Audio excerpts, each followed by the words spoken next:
Finally, the highly anticipated LEGO Haunted Mansion is here.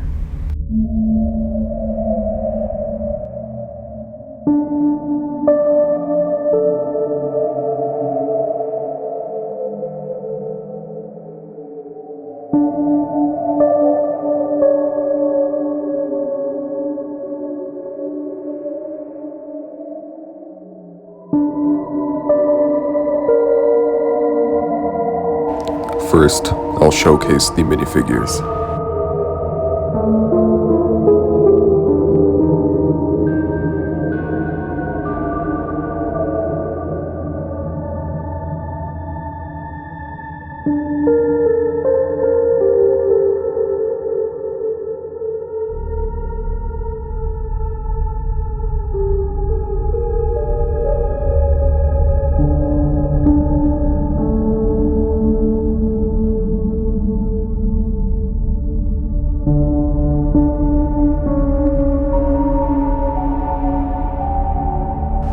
This vampire is quite detailed and offers an alternate facial expression.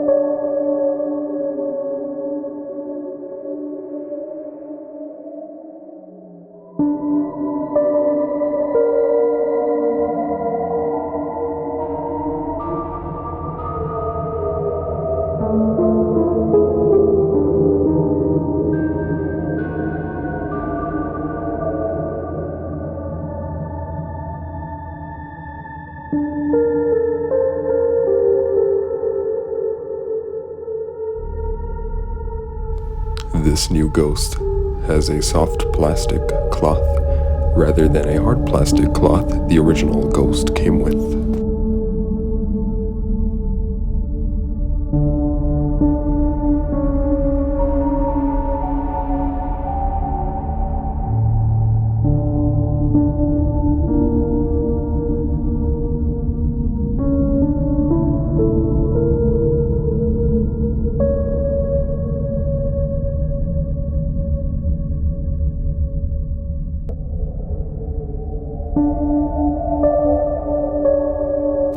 Just like Ghost from the previous LEGO sets, this one too has a glow-in-the-dark feature.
The first build I'll be showcasing is the haunted house itself.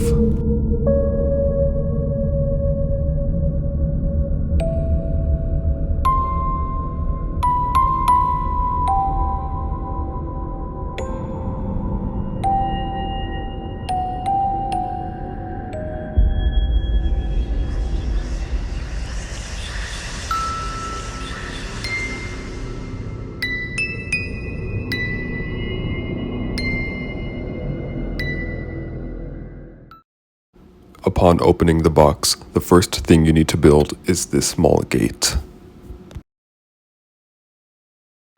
Now this gate was quite easy and simple to build. It took me roughly around 9 minutes to complete. Here is a more detailed and closer look.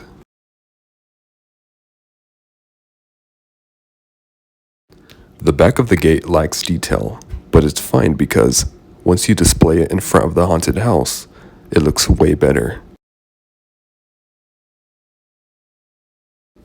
The mansion itself, it's not really a mansion, it's more like a small haunted house, which is fine because it makes it easier for display.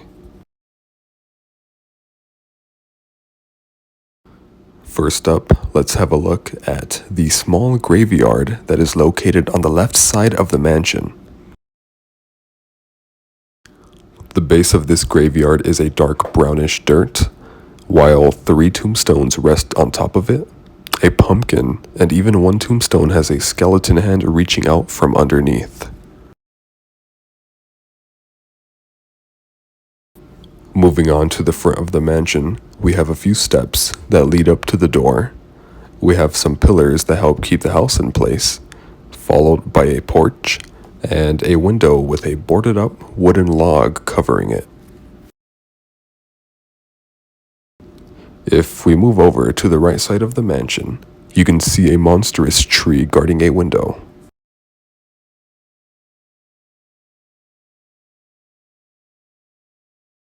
If we slightly move up, you can see more windows, some containing even more boarded up logs, and some even containing plantation. And if we move to the very top, a small black bat can be seen resting upon the rooftop. And if you look in the upper right window, you can see a small ghost appear. Once we enter the mansion, we are greeted with 2 portraits. One portrait is of the vampire who runs the mansion, and the other portrait is of the mansion itself. Here's a closer look of the portrait of the vampire.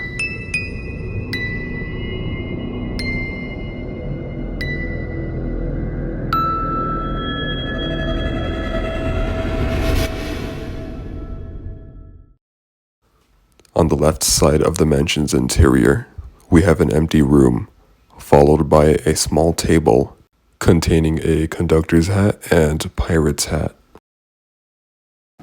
If we move up to the second floor, we can see how the contraption works with the appearing ghost.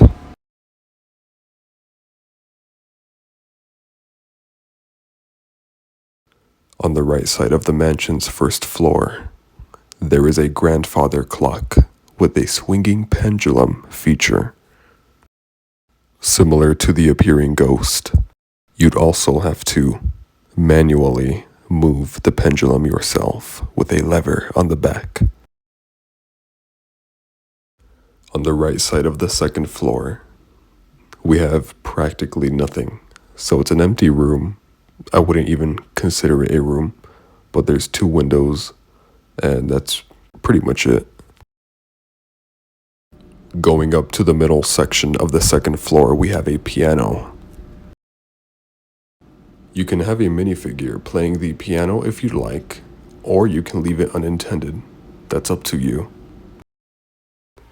The piano sconces above the music stand and the candles on the right and left add great detail to this area.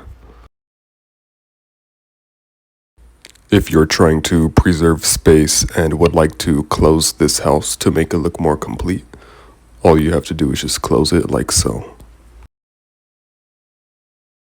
I think this feature is neat because If you don't like the way the house looks when it's opened, this closing mechanism for sure gives it that complete and full look. The only downfall about having it displayed this way, in my opinion, is the fact that the hinges are very noticeable. So if you do plan to display it like this, just be wary that it might look a bit strange.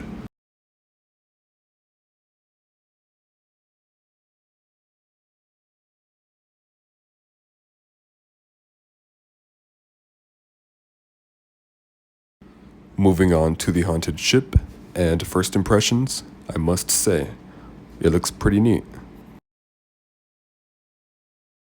My favorite part about this haunted ship would probably have to be the boarding platform.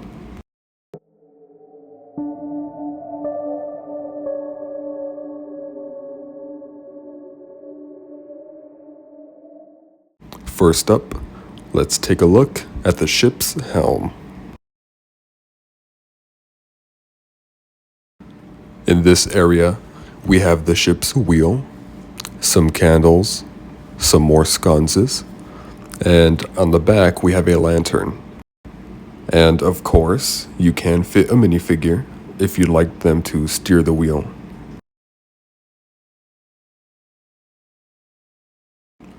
In the great cabin area of the ship, there is a small desk containing a red jewel, and up on the wall right behind it, you can see a portrait of the vampire.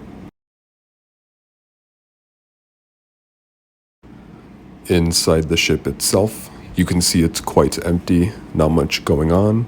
There is a lack of detail, but it is also a very small build, so don't expect too much from it.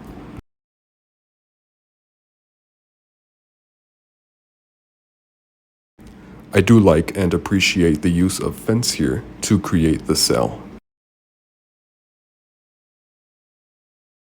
Here is a closer look at the bowsprit, and the figurehead, which is the skeleton minifigure wearing a pirate's hat.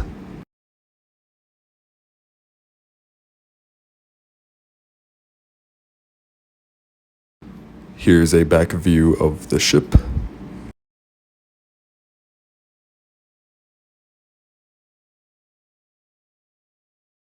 Here's what it looks like with some minifigures on it.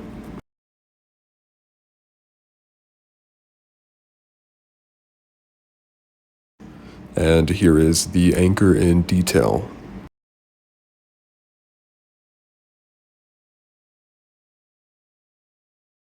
Finally, we have the haunted train. Similar to the haunted ship, this haunted train is around the same size, so it's not large at all. It doesn't take up too much space, and it fits neatly. Before building the actual train itself, you do need to build this tiny small train station area. I must admit, I really like this piece. I prefer it way more over than the small gate you had to build for the haunted mansion. I really admire the plantation that is seen coming out from the ground. I also love the rat holes you can see, the bench, the pumpkin, the lantern, the lamp, and even the steps leading up to the rest area. Here is a detailed back view.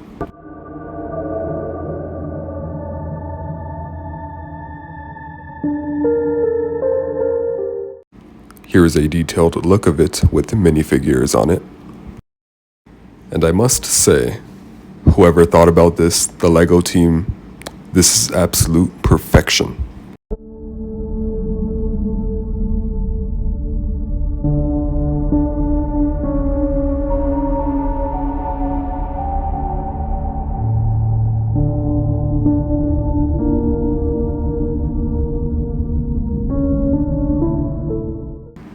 Here's the other view of the train.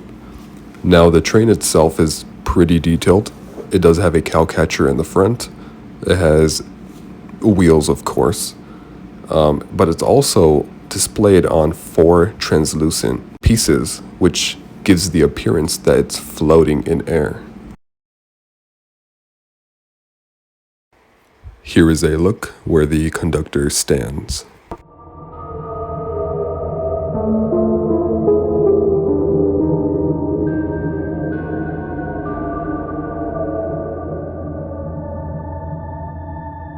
And that concludes my review. My final thoughts. If you missed out on the original Monster Fighters sets, get this one. If you can get 3, go for it. It's worth it. All 3 were enjoyable to build, and they most certainly make great Halloween display pieces. Even if you're not into Lego, you will like this, I promise you. The minifigure selection is excellent. You receive a vampire, a ghost, a skeleton, Frankenstein's monster, and a werewolf. And on top of that, if you have any prior eerie themed minifigures, you can most certainly add them to these sets and they'll fit in just perfectly. Feel free to stick around if you'd like to see photographs I took and some comparisons with other minifigures from this set and from prior sets. If not, thank you for watching. Feel free to leave feedback and I'll see you next time. Goodbye.